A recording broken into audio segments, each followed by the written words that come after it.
What's going on again, liquor enthusiasts? It is me, the same guy that you have seen review several spirits with you before over the last several months.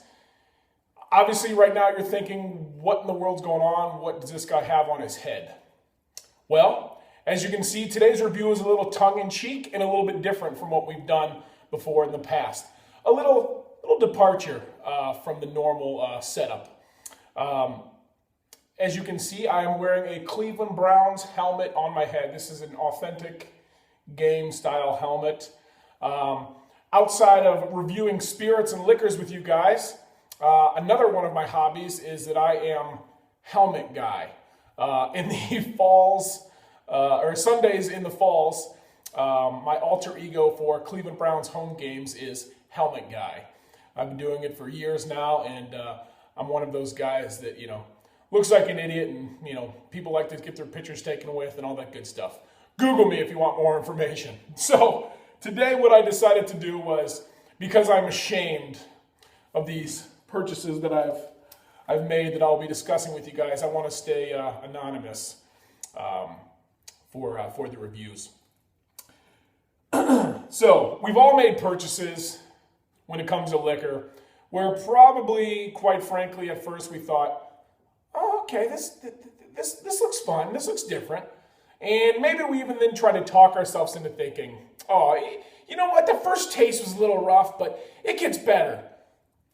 It doesn't. Sometimes we just get sold on something that's horrible, and that's exactly what happened for me on all three of these spirits that we will review today. That being said, I'm going to go ahead and remove this because it's getting a little creepy.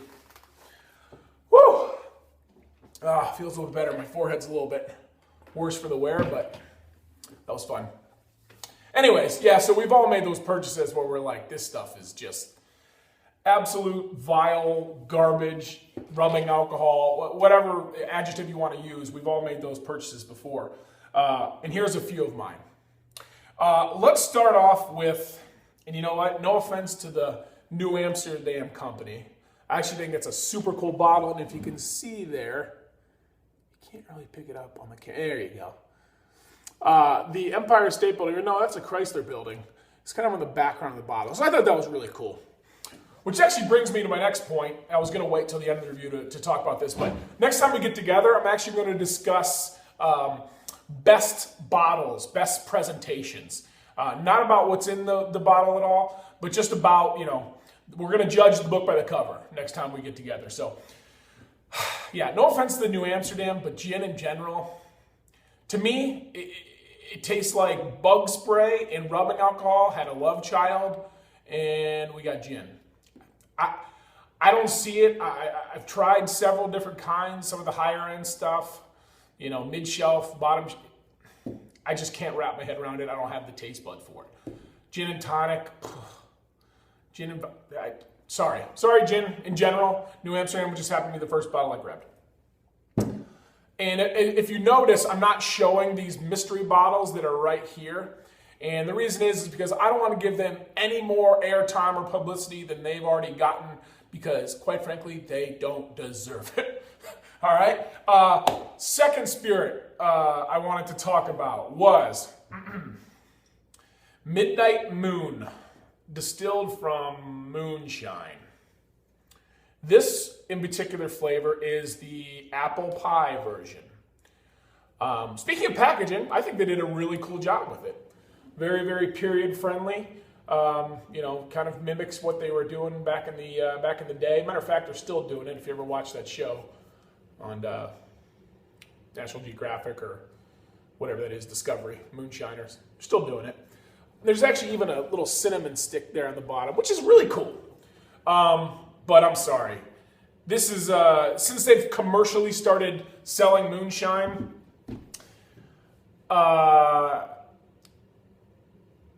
it's grain alcohol with like an apple Starburst or Jolly Rancher thrown in it. It's trying to mask the horrible taste that is moonshine by adding an additive or a flavor, and it doesn't work. It just doesn't work. It's just, moonshine was made when originated, really boomed when alcohol was illegal with Prohibition, and people started making it. And they didn't give a crap what it tasted like.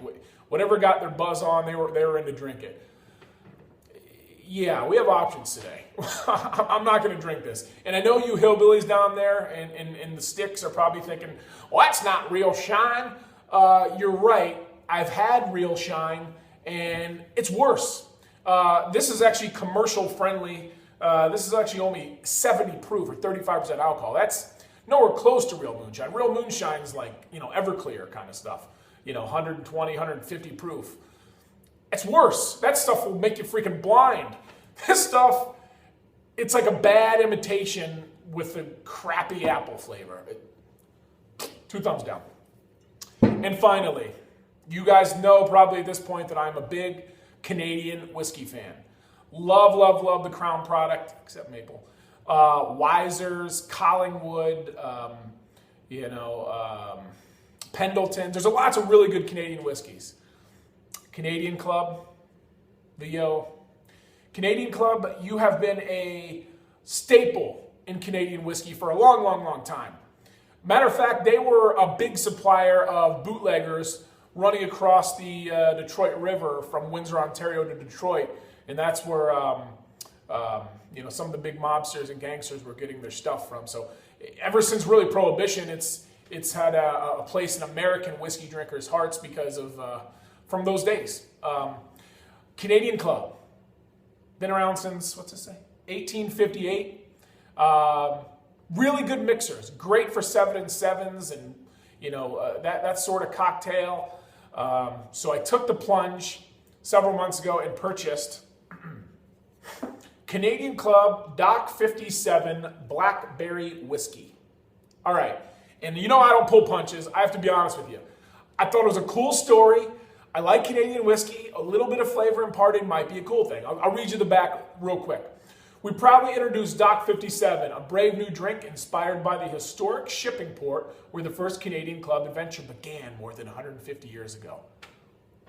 I'm already hooked. I think that's cool, right?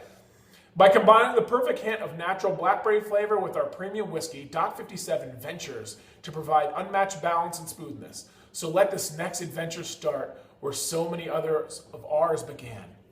Doc 57. Ooh, tell me more, Uncle. Sounds fun. Swill. I mean, you take, no offense, Canadian Club, you take a bottom shelf type of Canadian whiskey and you infuse it with artificial grape Robitussin. And this is what you have. All right, I love you guys when I decide to sample this one. And this is the worst of the worst. This is number one. I have a lot of bottles of liquor. This has got to be the worst. So I'm going to go ahead and take one for the team and pour myself a dose, shall we say? That sounds appropriate. A dose of this stuff for you guys. I'm obviously not using a Glencairn because I want this aroma to be filtered away from my nose and my palate. So, oh God. I mean, just look at this stuff. It's like syrupy, kind of almost has that the Crown Maple look to it. Really sticks to the glass, which is a good thing if it's natural. This is far from natural. It's the definition of artificial. Ugh. Here goes.